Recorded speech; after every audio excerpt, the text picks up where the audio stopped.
Kumusta? Magandang umaga po sa ating lahat mga ka-farmers, Luzon, Visayas at Mindanao. So ito na po, no, ang ating update sa Ampalaya, kung saan siyam na beses na po itong napipitasan. So pang 10 na, no, sa susunod. So kahapon nagpitas tayo sa pang siyam, so bukas ang pang 10.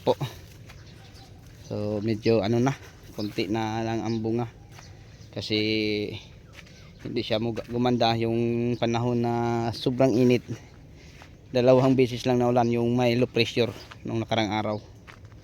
So at least mga ka-farmers, nakapag-harvest tayo ng konti at nakabawi naman at hindi naman po tayo lugi. Kumikita naman tayo kahit hindi kalakihan, at least meron. Masaya na po tayo, no? So yun po mga ka-farmers, mga ka-viewers, ang ma-i-update ko po sa inyo. So pang 10 harvest pa lang po tayo sa susunod.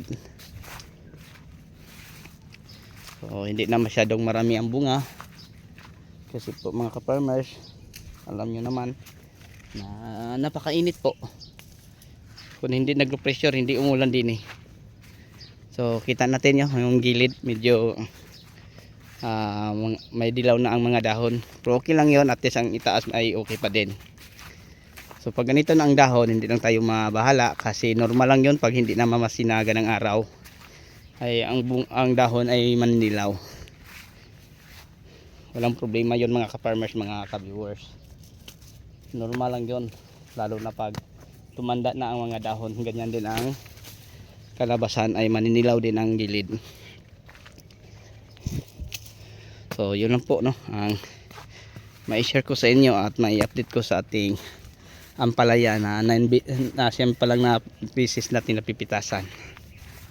So may bunga, hindi naman masyadong marami kasi nasa 1,008 kapuno, tapos ang pinakamarami nating harvest ay ano lang, 1,002 kilos lang. Ayan po mga farmers, mga ka-viewers. Okay, so bago tayo magtapos, may kalab shout out po, no, sa lahat ng mga subscriber, no, sa ating munting YouTube channel. At maraming salamat po sa inyong lahat, sa inyong walang pagsawang pagsuporta. So yun lang po mga ka-farmers, mga ka-viewers, ang ma-share at ma-i-update ko sa inyo. Hanggang sa uli, ako na po ipagpaalam, no. Thank you po, bye bye.